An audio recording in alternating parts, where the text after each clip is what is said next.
Non mais tu sais quoi, il m'a dit qu'il était en dépression. Moi je pense que c'est surtout dans sa tête, hein. Bon, de toute façon il a toujours été un peu feignant, hein. Non mais en plus lui, il a tout pour être heureux quoi. Non mais franchement, faut qu'il arrête de se plaindre. Ah, voilà un bon concentré de tout ce qu'on peut entendre comme préjugés sur la dépression. Mais on va voir que c'est pas juste un coup de mou, c'est pas un truc qu'on s'imagine.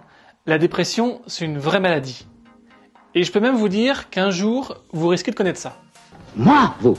Non, c'est... Et ouais, la dépression, ça touche une personne sur 5 au cours de sa vie. C'est assez énorme quand on y pense. C'est une maladie fréquente, mais très mal connue. Donc c'est pas évident pour les gens qui passent par une dépression, parce qu'ils comprennent pas vraiment ce qui leur arrive, et puis pour leurs proches qui savent pas trop quoi faire. Évidemment. Donc, mission du jour, tenter de mettre les choses au clair sur la dépression. Ma maman m'a toujours dit que des miracles arrivent tous les jours.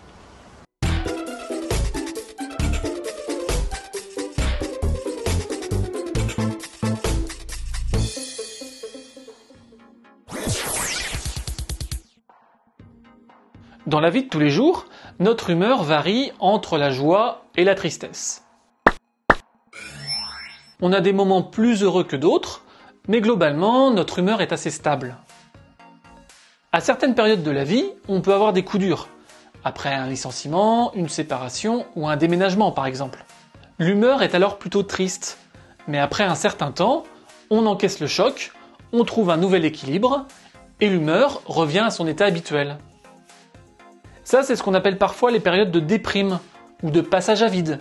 Ce sont des moments désagréables, mais on arrive à passer le cap et on retrouve son état habituel.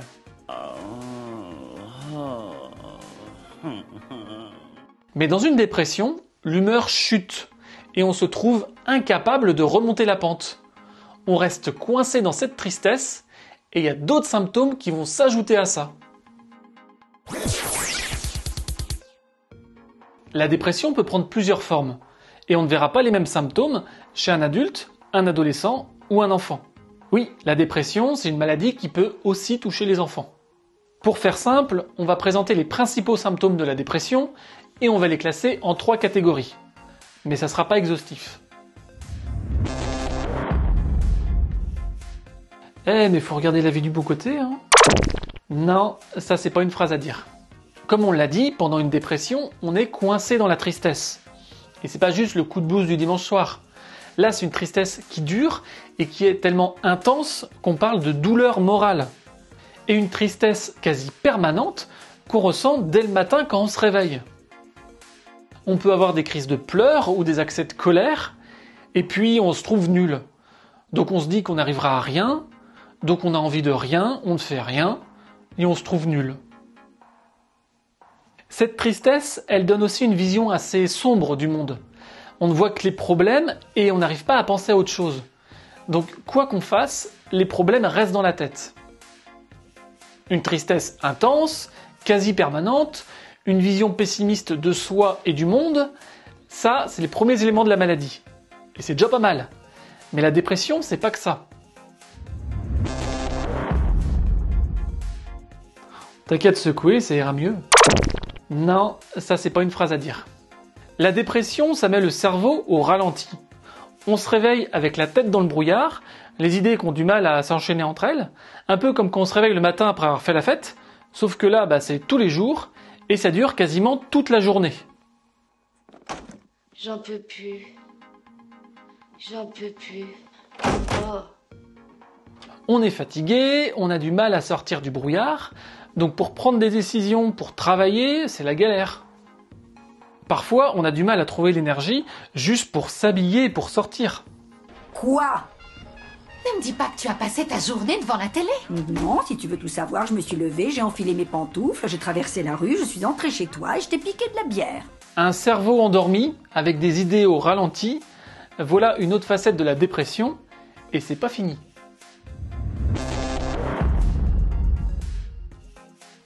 Oh, ça c'est juste dans ta tête, hein. Non, ça c'est pas une phrase à dire. La dépression, ça détraque aussi les fonctions automatiques du corps, celles auxquelles on n'a pas besoin de réfléchir normalement. On dort mal, on perd l'appétit ou au contraire on a des crises de boulimie, et on a une libido dans les chaussettes. On peut aussi avoir des maux de tête, le cœur qui s'emballe, des bouffées de chaleur ou des douleurs dans le ventre. Ça fait beaucoup là, non? Alors, pour résumer, la dépression, c'est vivre la plupart du temps triste, fatigué, avec les idées dans le brouillard, sans goût à rien, le sommeil déréglé, l'appétit perturbé, la libido dans les chaussettes, et tout ça, plus de 2 semaines. Ah la vache! Plus une dépression est sévère, et plus il y aura de symptômes. Donc au début, c'est assez facile de banaliser. On se dit, bon, c'est juste un coup de mou, ça va passer. C'est rien ça, demain ça ira mieux. Mais sûrement pas. Demain ça ira pas mieux? Mais par définition, la dépression, c'est quelque chose qui dure. Ah! Et si on laisse la dépression s'installer, ça risque de se compliquer. Le principal risque de la dépression, c'est le suicide. Et ça tue presque 10 000 Français chaque année. Je pensais ouvrir les veines, est-ce une bonne idée? Non. Quand on a des idées suicidaires, la meilleure chose à faire, c'est essayer d'en parler. Mais c'est pas simple. Du coup, si vous pensez qu'un de vos proches pourrait avoir des idées suicidaires, la meilleure chose à faire, c'est de lui poser la question. Comment vous sentez-vous? En parler, ça ne déclenche pas le suicide. Au contraire, en parler, ça permet parfois d'aider une personne qui est tiraillée entre l'envie de vivre et l'envie de mourir. C'est pas honteux d'avoir des idées suicidaires. C'est pas glamour, mais c'est pas honteux. C'est un peu comme si une personne vous disait « Bon voilà, mon cancer il a évolué, je vais pas bien, je sais pas quoi faire ». Vous n'allez pas le laisser comme ça. Vous allez parler un peu avec lui et puis lui dire de consulter son médecin ou quelque chose comme ça. D'accord. Si on est envahi par les idées suicidaires et qu'on sait pas à qui parler, il y a toujours le 15. Le 15 c'est un numéro d'urgence et le suicide c'est une urgence. Il y a aussi des numéros d'écoute gratuits comme Suicide Écoute. Ça peut aider quand on se pose des questions. Le suicide, c'est un problème sérieux, mais c'est pas le seul risque de la dépression. D'ailleurs, même sans idée suicidaire, la dépression, ça pourrit la vie.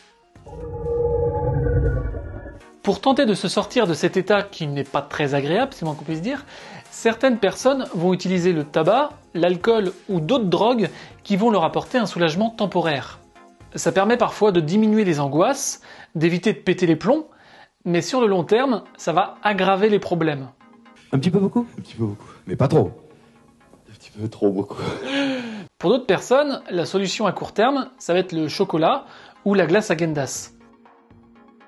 Ou à l'inverse, on peut se priver de nourriture. Mais dans les deux extrêmes, ça reste un signe d'alerte. Et puis d'autres personnes vont se faire mal. Ça peut être des scarifications. Parce que la douleur physique, ça permet d'oublier un peu la douleur morale. Bref, le suicide, c'est le risque numéro 1. Mais même sans ça, on peut vivre un enfer. Alors maintenant qu'on a bien fait le tour de la dépression et qu'on a vu que c'était aussi drôle que d'avoir un cancer, on va voir comment on peut soigner cette maladie. Parce que oui, on a des traitements efficaces. Et ça, c'est plutôt encourageant.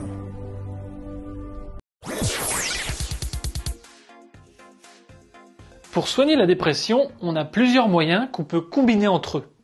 Et le premier, c'est la psychothérapie. Si vous n'êtes jamais allé voir un psy, vous vous imaginez peut-être qu'il faut s'allonger sur un divan et répondre aux questions bizarres d'un mec barbu. Des fois, je mange des yaourts périmés parce que j'ai confiance en l'odeur, mais en général, je préfère quand même la normalité. C'est quoi la normalité? Je sais pas, c'est quoi pour vous la normalité? Pour moi, la normalité, c'est quand par exemple c'est le psy qui pose les questions, pas le patient. Ok. Ça, c'est ce qu'on faisait il y a 100 ans avec la psychanalyse de Freud, mais c'est un peu dépassé.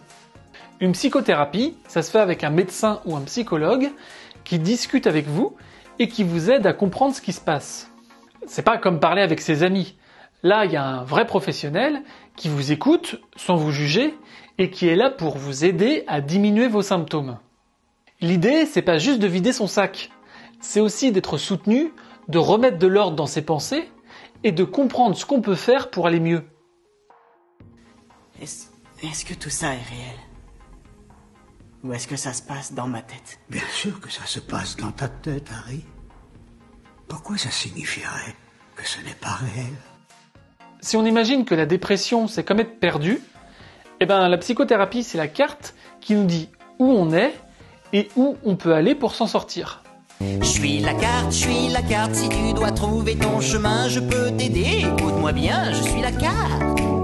Mais parfois, on a du mal à avancer, on a besoin d'une béquille, et c'est là qu'interviennent les médicaments. Le médicament, c'est un des outils pour soigner la dépression, mais on ne mise jamais tout sur un médicament, et on s'aide toujours d'une psychothérapie à côté. Oui, parce que si on vous donne des béquilles, mais qu'on vous dit pas où aller, bah vous risquez de rester perdu. Il y a plusieurs types de médicaments, et ça sera un peu long de tout détailler. Mais pour faire simple, on peut dire qu'il y a surtout les anxiolytiques et les antidépresseurs. Les anxiolytiques, c'est ce qu'on appelait avant les calmants, parce que ça permet de calmer les pensées pendant quelques heures, un peu comme le paracétamol qui calme les douleurs. Là, ça relâche temporairement la pression pour ne pas exploser. Les anxiolytiques, c'est un traitement qui doit être assez court pour éviter de s'y habituer. Les antidépresseurs, eux, ils servent plutôt à remettre le cerveau en route et à retrouver un peu d'énergie. Là, les effets se font petit à petit et on ressent une amélioration au bout de 2-3 semaines. Les antidépresseurs, si on en a besoin, c'est un traitement qu'on garde plusieurs mois pour remonter la pente. Et quand on a réussi à s'en sortir, on le garde encore un peu pour éviter de rechuter. Comme tous les médicaments, ils peuvent avoir des effets secondaires. Donc on discute des bénéfices, des risques et on fait du cas par cas. Par contre, tout ce qui est magnésium, sélénium, vitamines, oméga 3, ça n'a pas d'effet prouvé. Donc vous pouvez garder votre argent. Et si ça vous intéresse, il y a une vidéo entière sur le sujet. Un autre moyen pour soigner la dépression, c'est l'activité physique. On l'a dit, la dépression, ça ne nous met pas vraiment dans une forme olympique. Donc on adapte ses activités à ses capacités et à ses envies. Certains préféreront marcher avec leur chien ou courir avec des amis. Et d'autres aller nager ou faire du vélo d'appartement en regardant une série. Ouais, c'est un passage d'une autre vidéo, mais ça collait bien. Parfois, c'est difficile de se motiver, donc c'est bien si on est encouragé par quelqu'un, même si ça marche pas à tous les coups. À mon avis, ça te ferait beaucoup de bien de sortir prendre l'air. C'est incroyable que j'y ai pas pensé toute seule avant, mais quelle bonne idée! Merci beaucoup! Tu nous accompagnes? Bien sûr que non! Le traitement d'une dépression, ça commence par une psychothérapie, plus ou moins aidée de médicaments, et avec de l'activité physique à côté dès que c'est possible. Et si la dépression est résistante, il y a d'autres traitements plus spécifiques.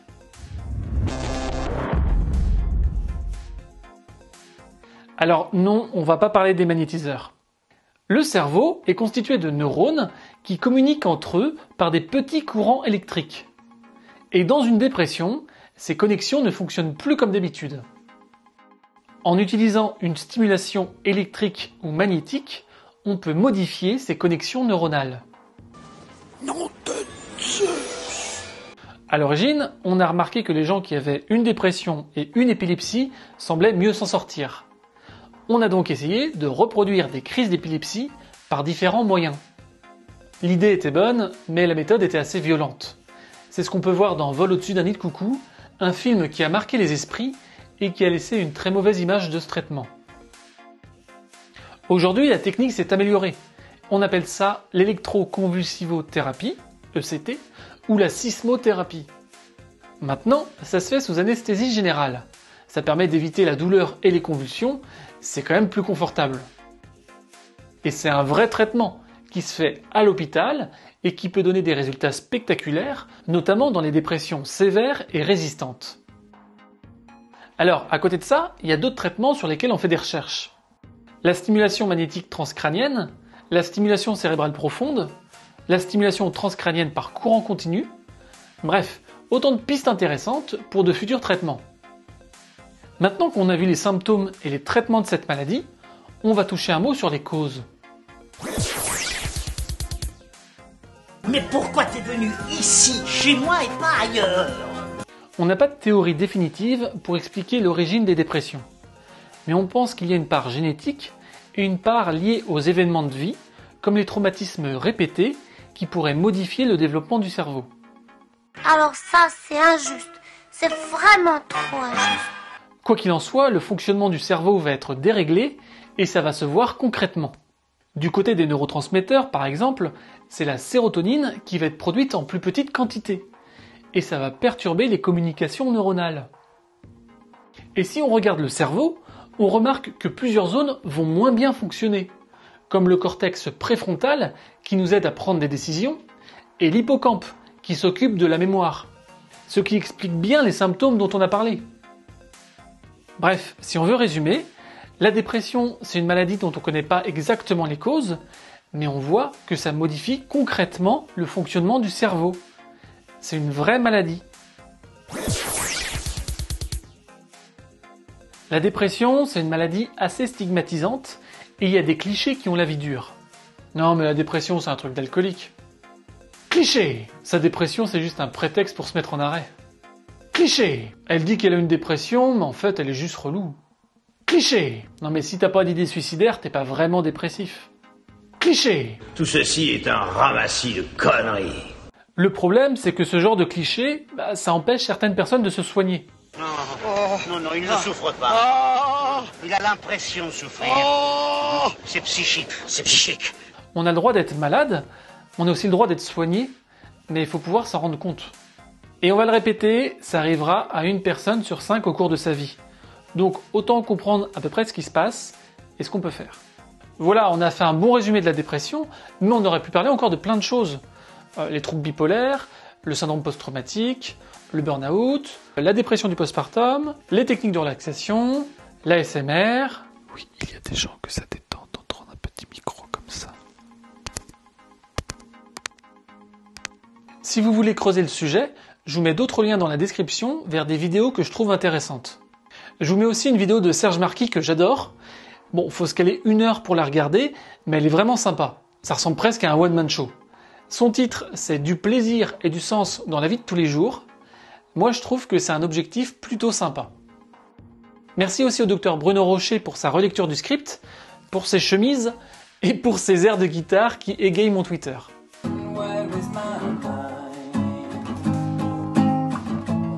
Merci aussi au professeur Anne Sauvaget pour sa relecture et pour m'avoir fait découvrir la sismothérapie il y a presque 10 ans. Oh, gros buzz! J'espère que cette vidéo vous a intéressé. N'hésitez pas à la partager. J'ai passé 3 mois pour écrire le script, donc j'espère qu'elle pourra servir à un maximum de personnes. Et moi je vous dis à bientôt sur WhyDoc.